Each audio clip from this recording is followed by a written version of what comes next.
बिस्मिल्लाहिर्रहमानिर्रहीम अस्सलामु अलैकुम रहमतुल्लाह। मौजूदा हुकूमत को सबसे बड़ा झटका मारा है इस वक्त एमक्यूएम ने।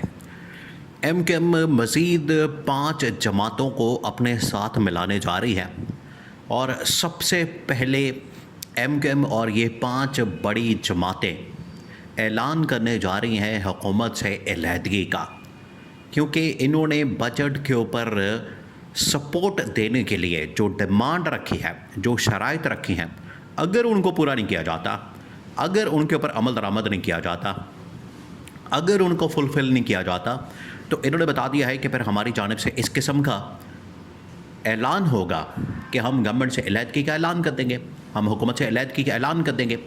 जब गवर्नमेंट ने हमारी डिमांड्स को पूरा ही नहीं करना, जब हुकूमत ने हमारी शराइत को पूरा नहीं करना, हमारी डिमांड्स को फुलफ़िल नहीं करना, तो हमने गवर्नमेंट के अंदर रह के क्या करना है? हमने गवर्नमेंट के अंदर रह के इससे क्या हासिल करना है? इससे हमें क्या फ़ायदा होगा? तो उनकी डिमांड और उनकी जो फरमाइश है वो भी बड़ी वैलिड है, बड़ी जेन्युइन है। अब मसला क्या हुआ है? देखिए, इस वक्त बड़े क्रिटिकल हालात हो चुके हैं। सिनारियो आप समझें, जो सीन इस वक्त बन चुका है बहुत ही ख़तरनाक और खौफनाक है, बहुत ही खौफनाक मुल्क के लिए, क्योंकि उसमें जो नून लीग और पीपल्स पार्टी जिस तरीके से रुकावट बन रही है, एक तरफ नून लीग और पीपल्स पार्टी, दूसरी जानिब इस्टेब्लिशमेंट मौजूद है, एक तरफ इमरान खान मौजूद है, और अब ये इत्तेहादी जमातें 5 के करीब, और उसके अंदर भी एमक्यूएम की सबसे पहले आप डिमांड सुने, और उसके अंदर जो बाकी 3-4 बड़ी इत्तेहादी जमातें हैं। देखिए, मौजूदा जो हुकूमत है ये इत्तेहादी जमातों की हुकूमत है, इसमें किसी के पास मेजॉरिटी नहीं, और तमाम की तमाम ऐसी जमातें हैं जिन्होंने पकड़ धकड़ करके, जिनका कोई मैंडेट नहीं, जिनकी आवाम के अंदर कोई मकबूलियत नहीं, पब्लिक सपोर्ट नहीं।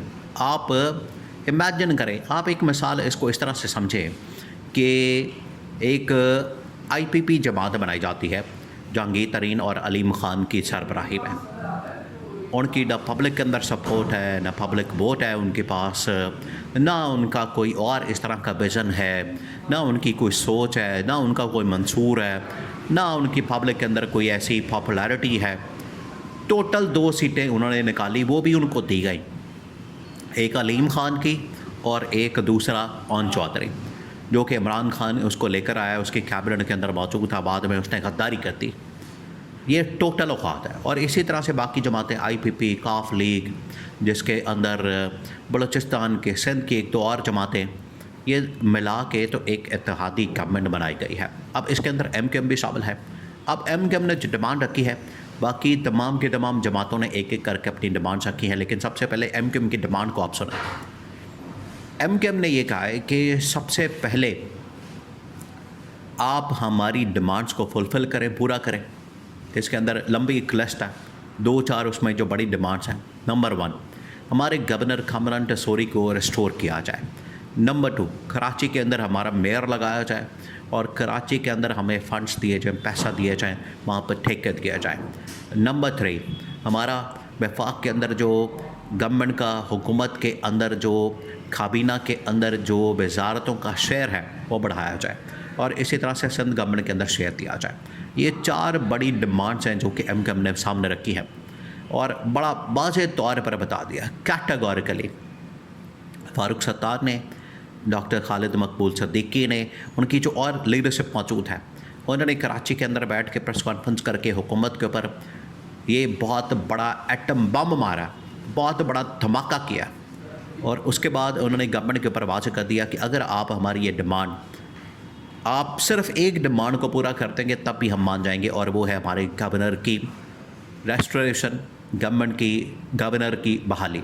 ये असल में शहबाज शरीफ ने एक गैर जमहूरी तरीके से, गैर आइनी तरीके से रातों रात एमक्यूएम के गवर्नर कामरान टसोरी को बरतरफ कर दिया और अपना गवर्नर वहाँ पर प्लान कर दिया, अपना गवर्नर वहाँ पर लगा दिया, निहाल हाशमी को।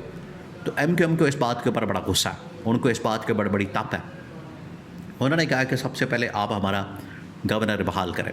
अगर आप ये काम नहीं करते तो उन्होंने बता दिया है कि 4-5 बड़ी इत्तेहादी जमातें इस वक्त हमारे साथ ऑन बोर्ड है। अगर टोटल मिला लिए जाएं तो 40 से 50 वोट MNA उनके बनते हैं। 25 से 30 MNA तो इस वक्त MQM के हैं, जिनको कराची के अंदर PTI का इमरान खान का मैंडेट चोरी करके इनको दिया गया MQM को। उन्होंने कहा अगर उनके साथ 4-5 और इत्तेहादी जमातें मिला ली जाएँ तो टोटल 40 से 50 सीटें बन जाती हैं। उन्होंने कहा कि 40 से 50 सीटें ऐसे हम एक चुटकी के अंदर आपकी गवर्नमेंट से सेपरेशन का, गवर्नमेंट से अलहदगी का ऐलान कर देंगे। तो ये सबसे बड़ी धमकी, सबसे बड़ी थ्रेट इस वक्त MQM की जानिब से सामने आई और उन्होंने कहा कि हमारे साथ और भी इत्तेहादी जमातें मौजूद हैं। तो गवर्नमेंट इस वक्त मुकम्मल तौर पर ट्रैप हो चुकी है। ये जो 3 साल 4 साल पहले 1.5 साल का अरसा, फिर उसके बाद 2024 के इंतखाबात के बाद आज तक जो गवर्नमेंट ने एंजॉय किया, गवर्नमेंट ने जो लूट मार की है, गवर्नमेंट ने यहाँ पर जो हलवा मांडा खाया है, गवर्नमेंट ने यहाँ पर जो तबाही और बर्बादी फेरी है, इन्होंने अपनी अयाशी अल्ले तल्ले किए हैं।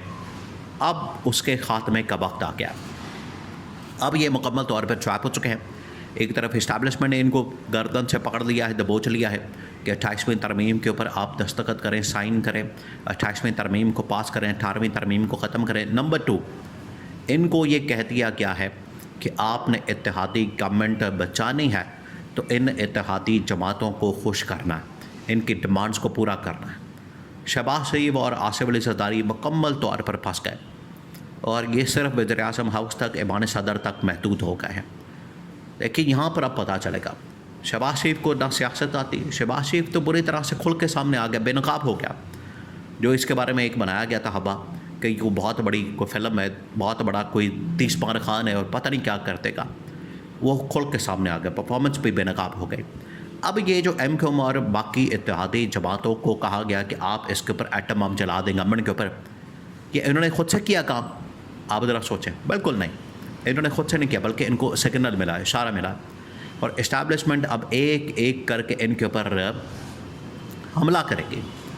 ये हैं वो हमले जो कि इस्टेब्लिशमेंट की जानिब से अब जारी किए जा रहे हैं और इनके ऊपर हमला किया जा रहा है और इनको बताया जा रहा है कि आपने ये जो काम किया, आपने ये जो 28वीं तरमीम के ऊपर हमें इनकार किया, बिलावल ललकार रहा है इस्टेब्लिशमेंट को, जिस तरीके से पीपल्स पार्टी ललकार रही है इस्टेब्लिशमेंट को, अब आप भुगतने के लिए तैयार हो जाए। तो ये इनको बता दिया गया। तो अब नून लीग और पीपल्स पार्टी या शरीफ ख़ानदान, जरदारी ख़ानदान और उनके अंदर भी जो इस वक्त शहबाज शरीफ की गवर्नमेंट है, जो इस वक्त आसिफ अली जरदारी की गवर्नमेंट है, वो अब अपनी खैर बनाए, क्योंकि ये अब उस स्टेज के ऊपर आ गए हैं, उस फेज़ के अंदर आ गए हैं। एक वक्त आता है, इक़्तिदार को ज़वाल आता है।